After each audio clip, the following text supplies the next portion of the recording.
Hi, hello mga kakabsat! Kumusta po kayong lahat? For today's video, nandito naman ako sa aking tanim na kahoy para kukuha sa kanyang bigas mga kakabsat. Dahil darating ang uncle at auntie ng aking asawa, kaya kukunan ko ng mga prutas, mga tanim kong kahoy mga kakabsat. Kasi ngayon lang sila makapasyal dito, kaya bibigyan natin ng mga blessing. At sinubukan ko ang isang puno ng kahoy kung madami ang bigas mga kakabsat, pero kaso maliit po yung bigas, kaya yan nabali pa yung isa. Kaya sinukay ko mga kakabsat para makuha ko yung malaking bigas niya. At isusunod ko naman ang kalawang punong kahoy mga kakabsat, baka sakaling marami ang bigas niya.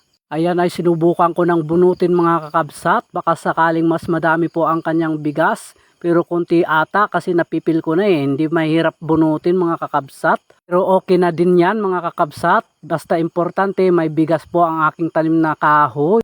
Pagkatapos kong nabunot mga kakabsat ay tatanggalin ko na lang, tatagain ko na lang ng itak yung mga bigas niya para matanggal ko po at iaayos natin mga kakabsat. Pero kulang po yan mga kakabsat kaya kukuha pa ako ng isang puno. Bali 4 na puno po ang kukunin natin. Kapag kukulangin mga kakabsat ay kukuha tayo ng mga 5 puno ng kahoy mga kakabsat. Isusunod ko naman ang 3 puno ng kahoy mga kakabsat. Mas malusog po to kaya mas malaki siguro ang bigas niya mga kakabsat o mas madami po. Pagkabunot ko ang 3 puno ng kahoy ay madami na kaya okay na yan. Isa-isa ko na lang tanggalin ang mga bigas niya mga kakabsat para ilagay sa maayos na lalagyan, buriti. Ilalagay ko ng maayos para hindi magkabali-bali ang mga bigas niya. Nakasanayan ko na ang pagbibigay ng mga blessing kapag may dumadating na bisita gaya ng uncle ng aking asawa, auntie, mga bayaw ko. Talagang nagbibigay ako mga kakabsat ng blessing na aking mga tanim. Dahil yan po ang kaya kong ibigay sa kanila. Mga prutas na aking tanim at mga gulay. At kaysa naman ang pakiramdam ko kapag nakapagbibigay ako ng mga blessing na aking mga tanim mga kakabsat. Minsan nga naalala ko tuloy nung mga bata pa yung mga anak ko kapag pumapasyal kami sa tatay ng aking asawa at nanay niya. Laging pasalubong ko mga kakabsat, mga prutas, mga gulay kasi yun lang po ang aking kaya noon na ibigay. Kasi sa hirap ng buhay mga kakabsat ay sakto lang yung kinikita ko para sa pamilya ko. At sa tagal na hindi ko nabibisita ang aking tanim na mga saging mga kakabsat ay meron na palang nagkainan ng ibon. Kaya yan pinulot ko po yung natira nila.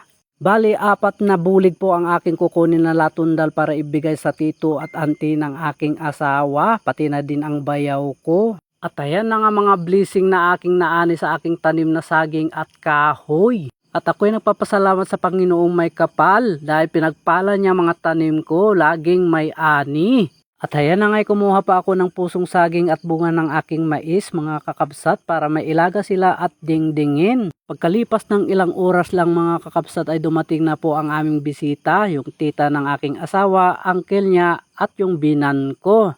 Ayan nga ay nagpapahinga na po sila para magmerinda na mga kakabsat. Habang nagmimirinda ang tito, auntie ng aking asawa ay talagang inasikaso na ng aking bayaw yung saging.